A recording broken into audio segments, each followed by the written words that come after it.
का स्टार्ट वहीं से होता है जहाँ पर फोर्थ पार्ट का एंड किया था। अगर आप लोगों ने अभी तक इस स्टोरी के पहले फोर्थ पार्ट को नहीं देखा है तो लिंक आपको डिस्क्रिप्शन और आई बटन पर मिल जाएगा, तो जल्दी से जाकर वॉच करें। तो चलिए फिर हम स्टोरी को स्टार्ट करते हैं बिना देरी के। इससे ही हम इसे पूछ रहा था, उसने साइनी के सामने नेकेड डांस करने का डिसाइड सीगू की वजह से किया है ना। वो सुनकर जोर की इसके पेट में घोंसा ठोकती है, इसके स्टाइल को कॉपी क्यों किया, मेरे मुंह पर बोलो। ये तो इसकी लाइन उसने चोरी करके बोल रहा है। इसको बोलती है बच्चों अभी से संभल जाए, बड़ों से अच्छे से बात करना सीख जाए वरना फिर पछताएगा। वो फिर वहाँ से भाग जाता है। सीगू कीकनो को इसकी हेल्प करने का रिवार्ड किस करके देने लगता है, मगर उसके लिप्स इसे परमिशन ही नहीं कर रहे थे। कीकनो भी समझ गई थी और इसको दूर कर देती है। उसको बोलती है उसके मन में हाय में है तो इसको रहने दे। आई फिर जाते हुए साथ में प्रॉमिस करती रहती है ऑलवेज पहले की तरह इसके और हायमे के एक होने में इनकी हेल्प करेगी। फिर कुछ दिन बाद का सीन दिखाया जाता है। हायमे की आँख खुलती है, इसे ही फेस के सर पर चढ़ा बैठा था।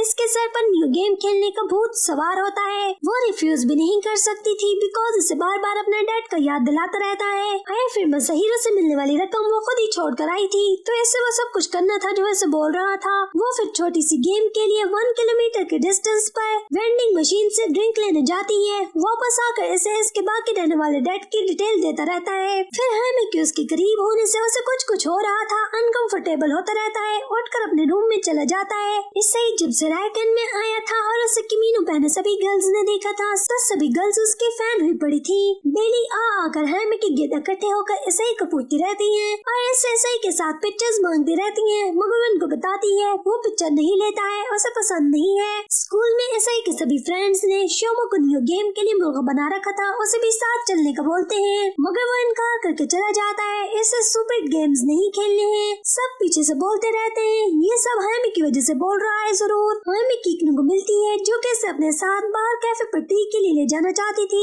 कोया इनकी सभी बातें सुनता रहता है और इनको बाहर जाने से रोक लेता है कि चाय बनाने वाला गुलाम हाजिर है, बाहर जाने की क्या जरूरत है। दोनों कोया के कैफे पर ही बैठ जाती हैं। कोया फिर हायमे के साथ इसे के रायकन में फेमस होने का डिस्कस करने लगता है। हायमे उसे बताती है जब से वो उसके शूज गुम हुए हैं इस दिन से बहुत अजीब से बिहेव कर रहा है, बदतमीज तो वो पहले भी कम नहीं था। कोया इसको बोलता है जरूर वो सीगू के हायमे के करीब आने से जेलस हो रहा है। इधर कीकनो जिसे मन से तो बहुत बुरा लग रहा होता है पर ऊपर से मीठी छुरी बनती हुई इनकी बातें सुनकर हायमे को बोलती है वो इसे की बदतमीजी बर्दाश्त क्यों करती है, कहीं और रेंट पर जगह देख ले। हायमे बोलती है इसके पास सेविंग नहीं है वरना सोच तो वो भी यही रही है। कीकनो अच्छी बनती हुई इसे बोलती है इसे हायमे के लिए अच्छी अच्छी वाइब्स आ रही हैं, जल्द इसे लव करने वाला कोई मिलने वाला है। वो याद दिलाती है कि वो तो डाइवोर्स्ड है। कीकनो बोलती है तो क्या हुआ मगर सुंदर भी तो है। फिर कुछ काम याद आने का बहाना बोलकर वहाँ से चली जाती है। हायमे अपने शूज चेंज करके घर जाने लगती है। सीगू इसके पास आके इसके ओल्ड चोरी हुई है शूज वापस करता है कि कोई इसके ऑफिस के बाहर छोड़ गया था।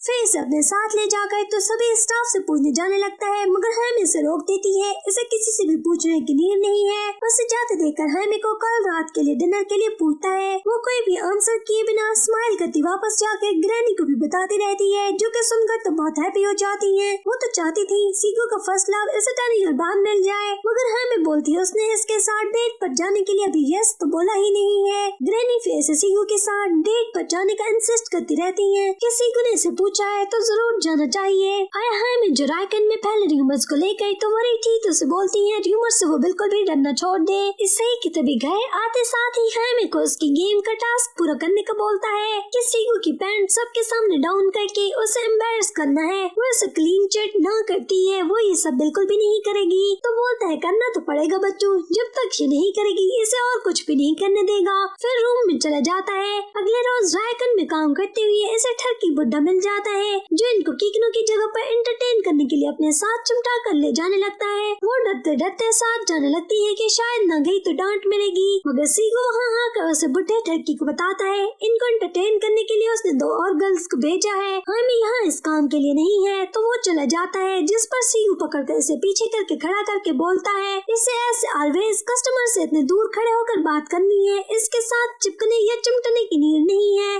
फिर इसके जाते जाते वो इसको सॉरी करता रहता है कि बुढ़े की वजह से वरी हुई होगी तो बोलती है कोई बात नहीं, इसे कुछ पता नहीं था। फिर इसे बताने लगता है अब वो हायमे से इतनी आसानी से बात नहीं कर पाता है जितनी कि 10 ईयर पहले किया करता था, जिस पर इसको बोलती है बिकॉज वो इसकी एम्प्लॉय है और वो वाइस प्रेसिडेंट है इधर का। फिर उसको जाते देखकर वो इसे अपने साथ डिनर पर ले जाने का पूछता है। वो बेचारी जो सुबह से प्लान कर रही थी उसे इनकार करेगी, उसे इनकार नहीं कर पाती है। वापस जाकर सीगू के साथ डिनर के लिए ड्रेस सिलेक्ट कर रही होती है। इसे ही मुंह उठाए नॉक किए बिना अंदर धड़ाम से आता है। वो इसको गुस्सा करती है कि वो चेंज करने लगी थी तो नॉक करके आना चाहिए था, मगर इसे भी सीधी न होने वाली कुत्ते की वो दुम था। उसको बोलता है पर कर तो नहीं रही थी ना।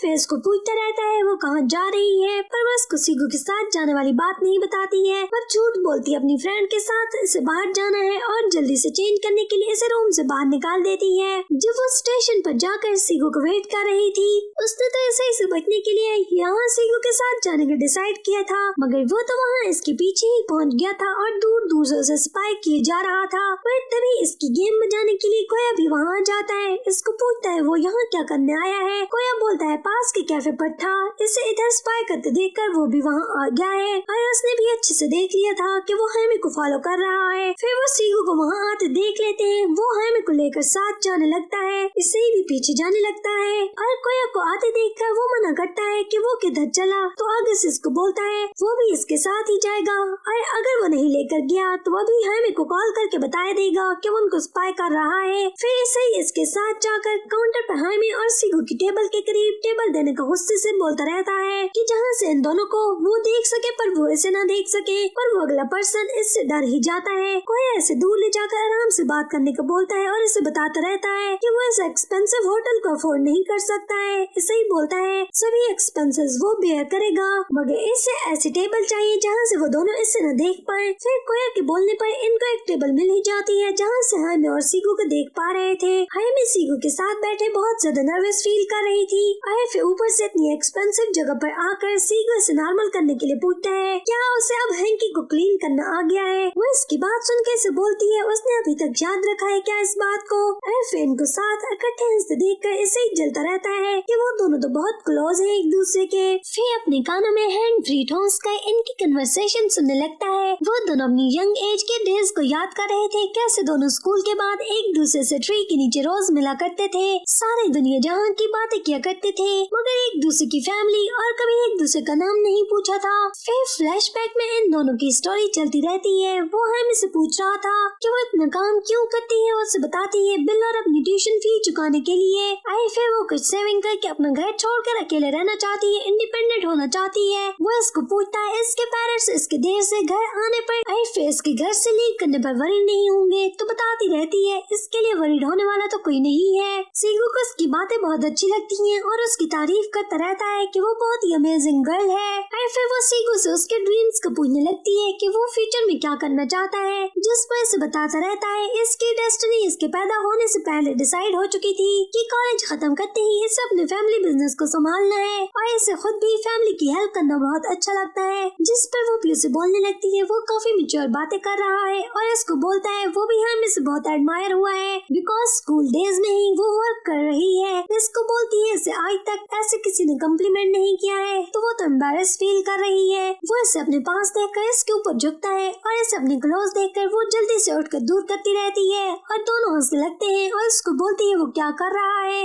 दोनों फिर काफी समय तक एक दूसरे के साथ एंजॉय करते रहते हैं। फिर अचानक उसने इसका हाथ पकड़े होने पर ख्याल आते ही उसको अपनी तरफ देखते पाकर छोड़ देता है और फिर यही से इनकी फीलिंग्स डेवलप हुई थी। वो फिर इस संडे को फिर इसी जगह पर मिलने को बोल रहा होता है बिकॉज इसे अपने साथ फर्स्ट डेट पर लेकर जाना चाहता होता है। वो भी मान जाती है कि इसे यहीं पर मिलेगी। इसे इनकी स्टोरी में इतना खोया हुआ था इसे पता ही नहीं चलता है। कोया ने इसका एक हैंड फ्री कबर्ड लगाकर साथ में स्टोरी एंजॉय कर ली है और कोया को अब समझ आ रही थी मतलब हैमी ही सीगू का फर्स्ट लव थी। दोनों फिर से इनकी स्टोरी सुनने लगते हैं। हैमी सीगू को उस संडे का प्रॉमिस पूरा न करने पर सॉरी कर रही थी, उसको बताती रहती है उसने अपनी सभी सेविंग्स लगाकर इससे मिलने के लिए एक न्यू ड्रेस भी बाय कर लिया था, मगर इसके डैड ने इसे जाते देखकर सारा प्लान ही डिस्ट्रॉय कर दिया था और इसे घर से निकलने नहीं दे रहे थे। और फिर से पूछने लगती है उसने कितना वेट किया था उस दिन, जिस पर बोलता है अराउंड 3 आवर्स तक इसका वेट करता रहा था। और फिर उस दिन के बाद से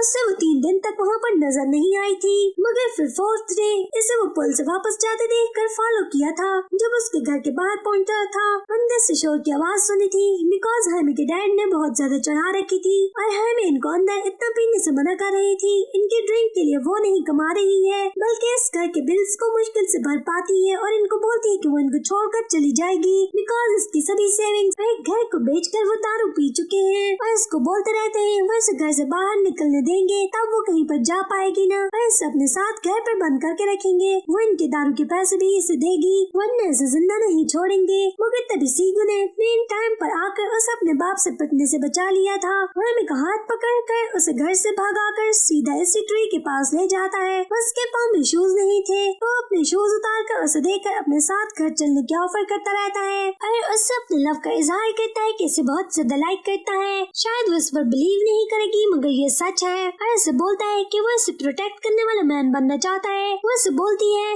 मगर वो उससे लव नहीं कर सकती है। फिर वो उसे बताने लगता है वो भी तो जॉब नहीं कर सकता है स्कूल के साथ मगर जल्दी कॉलेज जाते ही काम भी स्टार्ट कर देगा और उनके बड़े से घर में उसके रहने की जगह भी बना लेगा और अपनी फैमिली से बात करने का बोलता है कि वो अच्छे से अंडरस्टैंड कर लेंगे। और उसको नो बोलते सुन के इससे पूछने लगता है अपने चस्सी बाप के पास उसे जाने की नीड नहीं है मगर वो रोते हुए इसके ऑफर रिजेक्ट कर देती है कि जो भी हो मगर वो उसका बाप तो है और वापस घर चली जाती है उसकी कोई भी बात सुने बिना। आई फिर प्रेजेंट में अभी उसको बोलती है इस बात को 10 ईयर गुजर चुके हैं। कोया सुनकर ऐसा ही कि जख्मों पर नमक छिड़कता है क्या सिंड्रेला की स्टोरी है। सीगो हैमी को बोलता है जरूर इसे की वजह से ऐसे मुश्किल हो रही होगी। वो यस बोलती है इसे ही सुनकर बोलता है इनकार नहीं कर सकती है क्या। फिर सीगो इसको बोलता रहता है वो बिलीव नहीं कर सकता है इसे एक ट्रबल में फंसी वुमेन का एडवांटेज लेकर इसके साथ गेम्स खेलेगा। उसको बोलती है इसे प्रॉब्लम नहीं है बिकॉज फेस की एंड पर हेल्प भी तो करता है ना।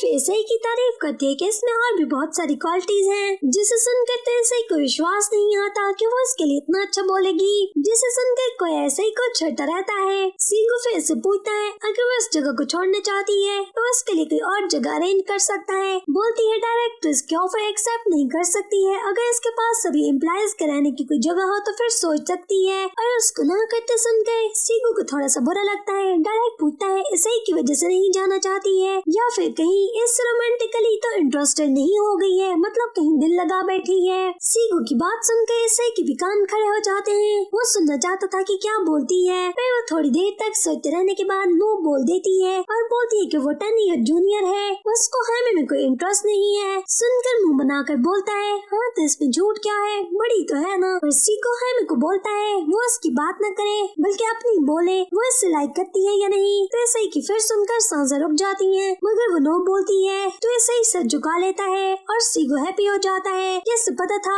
पहले से ही फेस की तारीफ करता रहता है कि वो बहुत सुंदर हो गई है। तभी हैमी उसकी कम्प्लीमेंट सुनकर हैप्पी हो ही नहीं होती है। ऐसे ही उनके पास भूत की तरह खड़े देखकर शॉक होती है वो वहाँ क्या कर रहा है। तभी कोया भी इसके पीछे पहुँच जाता है और पूछने पर बोलता है कोइंसिडेंस है। ऐसे ही सीगो के पूछने पर बोलता है वो इस डिनर का पहले से जानता था इसलिए तो यहाँ है। और हैमी के बैग में रखी हुई टॉय को निकालता है जिसमें छुपे रिकॉर्डर से इनकी सभी बातें सुन चुका था और फिर कन्फेस भी करता है। फिर हैमी को भी इसी वक्त सीगो की पैंट्स डाउन करके एम्बैरस करने का बोलता है कि अपने टास्क को पूरा करे और इसको 3 मिलियन जेन का रिवॉर्ड देगा। पर वो सुनकर सीधा इनकार कर देती है। वो किसी भी तरह से सीगो को एम्बैरस करना चाहता था। उसको बोलता है अगर वो पैंट्स डाउन नहीं करना चाहती है तो पास रखे वाइन का गिलास उस पर उलट दे मगर वो ऐसा वैसा कुछ भी न करने का बोलती रहती है। और सीगो भी इसकी बातें सुनकर उसे बोलता है वो हैमी और राइकन को अपनी हेड से दूर ही रखे। इससे प्रॉब्लम सीगो से है तो इससे ही सीधी बात करे जिस पे से इसकी बातें सुनता हुआ पटखता वहाँ से चला जाता है। हैमी वापसी पर सीगो के साथ जाती है जो कि इसे डिनर को खराब करने के लिए सॉरी करता रहता है और इसे फिर से अपने साथ डिनर करने के लिए पूछता है और वो मान जाती है। फिर सीगो इसको सही के रूड बिहेव करने और राइकन से इतनी हेट करने और इससे हेट करने की वजह बताने लगता है। इसको बोलता है इसकी मोम हैमी की तरह इनके राइकन पर होस्टेस थी जिसे इसके डैड को लव हो गया था और दोनों ने शादी कर ली थी। पहले तो सब कुछ स्मूथली चलता रहा था। इसकी मोम बहुत ही ज्यादा हार्ड वर्किंग थी और इसके डैड की बिजनेस में बहुत ही ज्यादा हेल्प करती थी और बिजनेस को लेकर उन्होंने फिर स्ट्रेस लेना स्टार्ट कर दिया था जब इसे की बर्थ हुई और साथ में बिजनेस का भी बहुत ज्यादा स्ट्रेस था जिसकी वजह से इनका मेंटल लेवल बिगड़ गया था। फिर बहुत सालों तक वो अपनी इस बीमारी से लड़ती रही मगर जब इसे 7 ईयर का था एक दिन तंग आकर वो सब कुछ इसे डांट डपट कर छोड़कर चली गई। इसे को इस बात का पता ही नहीं था। उसे लगा कि इसकी मोम इससे नफरत करती है और इसकी वजह से चली गई है। फिर इनकी मोम के गायब होने के 6 मंथ बाद ही इनको पता चलता है उनकी डेथ हो गई। और फिर इधर ऊपर से कॉलेज खत्म होते ही इसकी मोम के छोड़कर जाने के बाद सीगुन ने फैमिली बिजनेस को संभाला। फिर इसे को बाद में जब अपने डैड से पता चला था राइकन पर उसकी मोम के ओवर वर्क करने की वजह से वो मेंटल हो गई थी। उसकी वजह से इससे को इस रायकन से नफरत हो गई थी। और अब जब सीगो इस पर काम कर रहा था, वो नहीं चाहता था कि सीगो यहाँ पर काम करे, जिसकी वजह से वो सीगो से भी हेट करने लग जाता है। और फिर हाइमी को सीगो की बातों से पता चलता है कि फर्स्ट टाइम जब वो दोनों मिले थे, जब वो अपनी फैमिली को लेकर बहुत कुछ फेस कर रही थी, तो उस समय हैप्पी सीगो भी नहीं था, बस वो भी चुपके चुपके से बहुत कुछ फेस कर रहा था। ये उन्हीं दिनों की बात है। और हाइमी को सही के एरोगेंट होने की भी समझ आ गई थी। हाइमी के घर चले जाने के बाद कीकनो सीगो को कॉल करती रहती। उसने सब कुछ देख लिया था, उसे पता था कि वो हाइमी के साथ डेट पर है। वो उसके सामने वाले ब्रिज पर खड़ी इससे बात कर रही थी और सीगो को मालूम ही नहीं था। मगर इसकी बातों से इतना पता जरूर लग जाता है। हाइमी के जूते उसने चुराए थे और मान भी लेती है और उसको बोलती है कि देखो मगर फिर जूते वापस करके इन दोनों को डिनर तक भी तो पहुंचा दिया है ना। और बोलती है कि इन दोनों की हैप्पी एंडिंग तक पहुंचाकर ही वो छोड़ेगी। घर वापस जाकर ग्रैनी से डिनर का जानने के लिए बहुत ज्यादा एक्साइटेड थी। हाइमी इनसे सही को पूछती रहती है। ग्रैनी इसको बताती है। आते साथ ही वो अपने रूम में चला गया है। हाइमी को सुबह अपनी फर्स्ट पे मिलती है, जिसे लेकर बहुत ज्यादा हैप्पी थी। फिर सोचती है इसे यहाँ रहने का रेंट चुकाना चाहिए। जब नीचे सही के पास बात करने के लिए जाती है, वो इसके साथ रूड बिहेव कर रहा था और उसकी बातों से काफी ज्यादा चिड़चिड़ा हो रहा था। और फिर कुछ देर के बाद इसको एक और लास्ट गेम खेलने को बोलता है। इसके बाद सब कुछ फिनिश हो जाएगा और इसे एक पेपर देता है जिस पर 2 पॉइंट्स लिखे थे। वो डाई रोल करती है, जिसके बाद फिर अपना सामान पैक करके वहाँ से जाने लगती है। गंदी सरकार आकर इसको जाने से बहुत ज्यादा रोकने की कोशिश करता रहता है, बिकॉज ग्रैनी इस समय घर पर नहीं थी। मगर हाइमी इसको खाना बनाकर खिलाने और इससे अच्छे से बिहेव करने पर थैंक्स बोलकर वहाँ से चली जाती है। और उसके जाने के बाद इसे ही फिर से बहुत ज्यादा सैड था, बिकॉज उसने गेम के 2 पॉइंट बनाए थे और हाइमी के रोल डाई करने के अकॉर्डिंग उसे फौरन घर को छोड़कर जाने पर इसका बाकी बचा हुआ डेट कैंसिल हो जाना था। तो वो इसकी वजह से घर छोड़कर चली गई थी। बहुत देर तक तो वो इधर उधर घूमती फिरती रहती है, मगर कुछ न समझ आने पर सामान लेकर फिर सीधा रायकन पर चली जाती है, जहाँ इसे फर्स्ट पर्सन कोया ही टकराता है और इससे पूछने लगता है इतना सामान लेकर कहाँ जा रही है, और उसको बोलती है कि वो यहाँ पर शिफ्ट कर रही है। और फिर इसी के साथ 5th पार्ट का यहीं पर एंड होता है। अगर आप लोगों को ये स्टोरी अच्छी लगी हो देन वीडियो को थम अप कर देना और मजीद ड्रामास के एक्सप्लेनेशन जानने के लिए चैनल को भी सब्सक्राइब कर देना। Thanks for watching.